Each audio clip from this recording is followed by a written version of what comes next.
ಸುರೇಶ್ ರಾವ್ ಮತ್ತು ರೋಹಿತ್ ಕುಮಾರ್ ಕಟೀಲು ಇಡೀ ಸಮಾಜಕ್ಕೆ ದೊಡ್ಡ ಕೊಡುಗೆಯನ್ನು ನೀಡಿದ್ದಾರೆ. ಇದು ನಮ್ಮ ಊರಿಗೆ ಹೆಮ್ಮೆಯ ವಿಷಯ ಎಂದು ಪೇಜಾವರ ವಿಶ್ವಪ್ರಸನ್ನ ತೀರ್ಥ ಸ್ವಾಮೀಜಿ ಹೇಳಿದರು.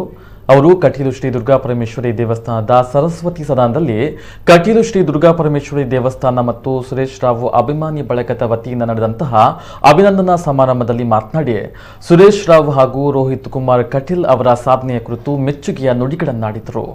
ಕರ್ನಾಟಕ ಬ್ಯಾಂಕ್ನ ಸಿಇಒ ಮಹಾಬಲೇಶ್ವರ ಎಂಎಸ್ ಮಾತನಾಡಿ, ಪ್ರಶಸ್ತಿ ಪಡೆದ ಸಾಧಕರ ಸಾಧನೆಗೆ ಶ್ಲಾಘಿಸಿದರು.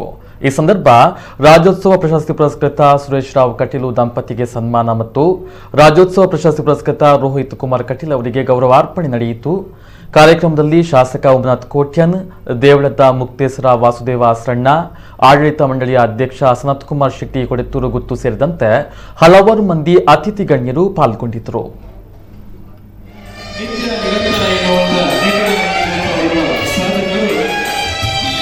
ಸುರೇಶ್ ರಾವ್ ಕಟೀಲ್ ಇವರು ಅವರಿಗೆ ವೇದಿಕೆಯಲ್ಲೆಲ್ಲ ಗಣ್ಯಮಾನ್ಯರ ಸಮಕ್ಷಮದಲ್ಲಿ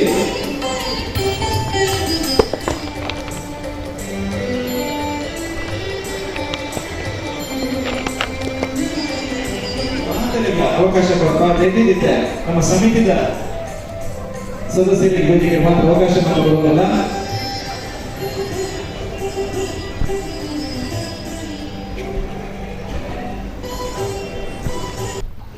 ಅಭಿನಂದಿಸ್ತಾ ಇದ್ದೇವೆ.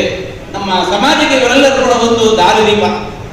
ಇಂತಹ ಮಹಾನ್ ವ್ಯಕ್ತಿಗಳು ನಮ್ಮ ಸಮಾಜದಲ್ಲಿ ಇನ್ನಷ್ಟು ಹುಟ್ಟಿ ಬರಲಿ, ನಮ್ಮ ಸಮಾಜ ಇನ್ನಷ್ಟು ಬೆಳೆಯುವಂತಾಗಲಿ.